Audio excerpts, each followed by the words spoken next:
Hey guys, welcome to my channel. My name is Motunde of Lagos. If you are just joining, welcome. It's nice to have you here. If this is not your first time and you're an OG like I call you, thank you for joining again. Today we're talking about a movie that everybody seems to, well, a good number of people seem to be talking about. And I'm like, why not? Let me just also share my take. Today we'll be going to Shanty Town and I'm sure it's going to be an interesting ride.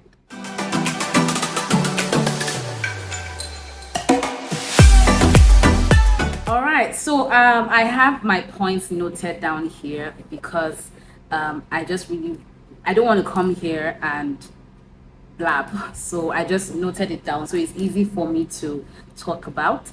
I'm just going to give a short synopsis about Shantytown. Shantytown is a movie that, in my perspective, has three different elements to it. So there's an element of two gubernatorial aspirants going against each other, thirst for power, the other crazy stuff that go around it. Then we have the element of a cartel and its operations and the secrets, dirty secrets that are therein.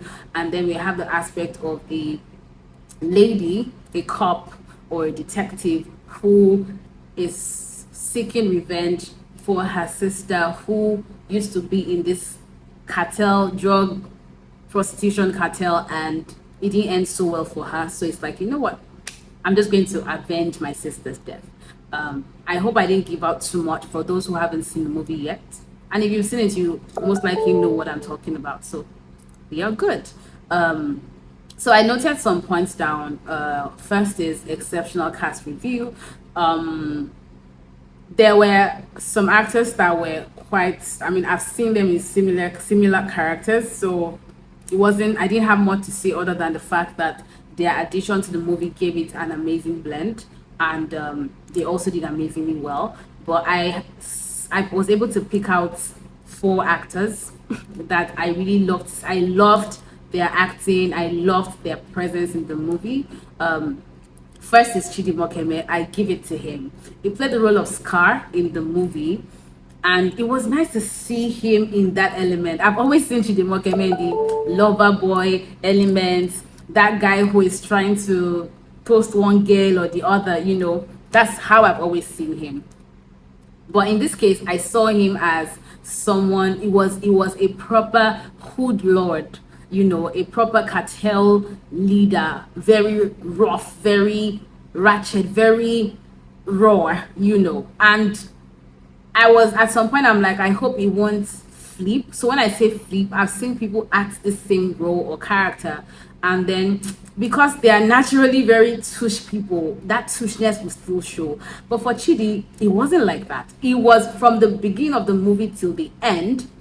He stayed true to the character. It was almost like you almost look at him and be like, are you sure this is not how this guy is in real life? So seeing Chidi Mokeme, the lover boy, and this one, I love that he was able to define his character for the movie. I love that he spoke Yoruba, he spoke Igbo, he spoke Pidgin. I have seen him speak Yoruba in a lot of not a lot, in one movie titled Omotara Johnson. So it's not a new thing for me, but I'm sure it was a new thing for a lot of people. Like, this guy speaks Yoruba so well. Yeah, I really love that for him. He's someone to look out for if you haven't seen the movie. Secondly, in Edo, and I've seen her in a lot of movies, but she brought her own character to life. Her character was very major for the movie, so it helped with complementing, if that's the word. Peter of P Square, I haven't seen him in a lot of movies. A lot is even like almost very, very minute. But I love to see him in this movie. I had a few reservation, being that he's an Igbo guy and he was made to act the character of a Yoruba guy.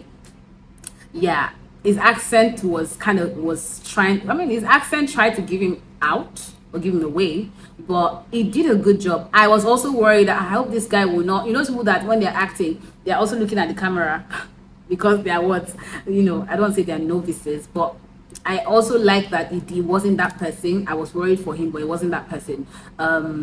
Mercy AK, I share the same reservation. I've not seen a lot of movies, so I was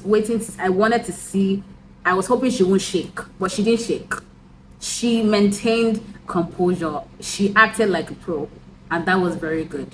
Next off, I'm just going to rate some elements that about the movie. Video quality, the video quality was top notch. I will rate it a 9/10 because it wasn't blurry, it wasn't everywhere all over the place. It was really, really, secondly, the storyline. I like that the storyline was very, very understandable. Like from the first episode to the second episode, you are able to like link it in. It's not making you bored or tired.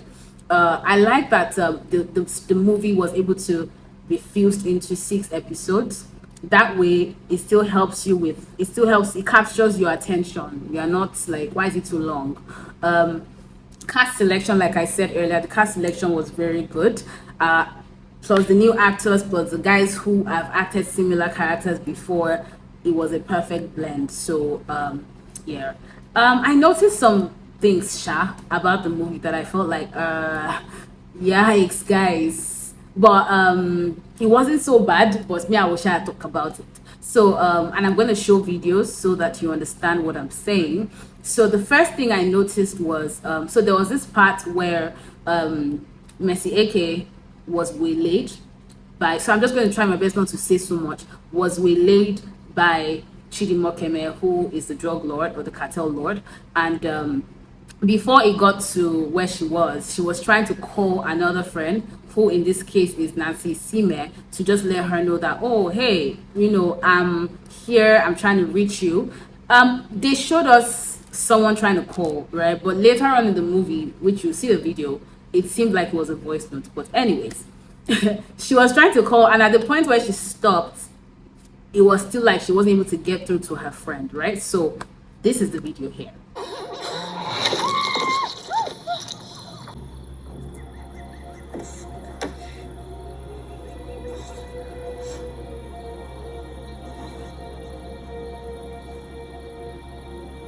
If I remain small now,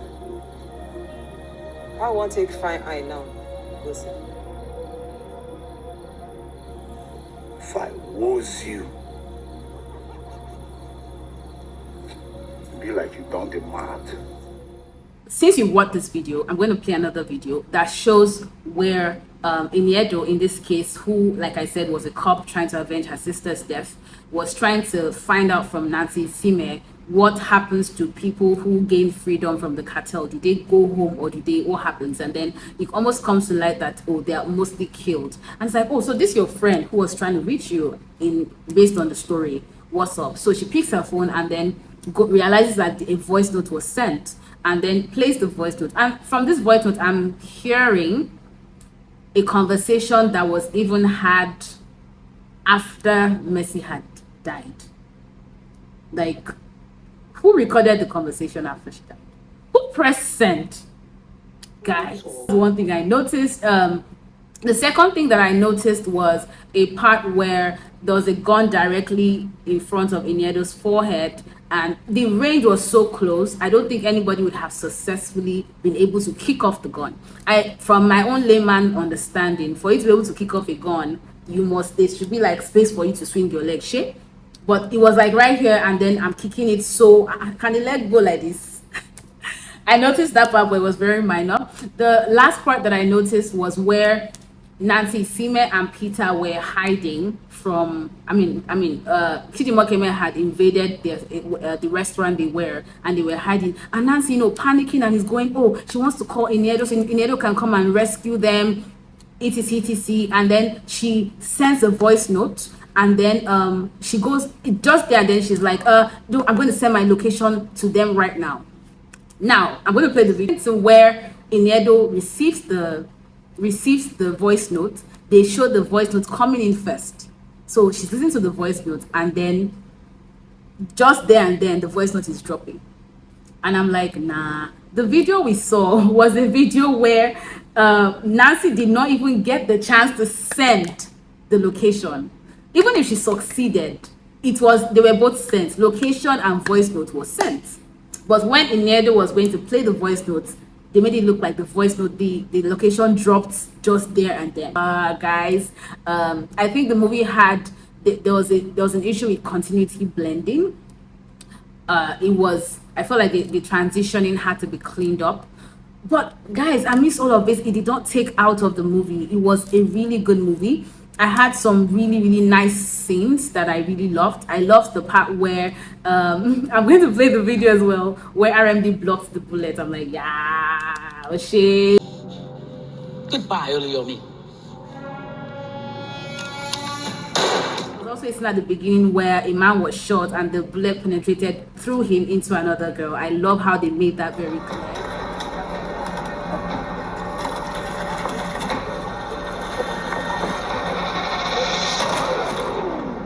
I love where the boss somersaulted as well. That was very nice. In a wrap up, I think the fighting scene at the end, I think it was too long. And I think I saw a lot of extras fighting, and I'm like, why am I seeing extras fighting? Can I just see the main guys? It felt like they were trying to like seal up time. Well, at the end of the movie, Scar dies. They always die. Scar dies, but we were told that the body was not seen. So I'm hoping that that allows in the possibility of a second part. And then, of course, they found out some things about who owns the cartel. The people who needed to be charged were charged. I don't want to say a lot because I'm sure people have not watched it. But in all, I think you should see it. It's a really good movie. They did so well. In general, I'll rate it a 9/10, and I'll keep the 1/10 for the little things that I noticed. So watch Shantytown on Netflix. Till the next movie that I most likely would watch soon. Thanks for watching, and I hope you enjoyed this little review of mine. Don't forget to subscribe, don't forget to comment, don't forget to like. I remain yours sincerely, Mo.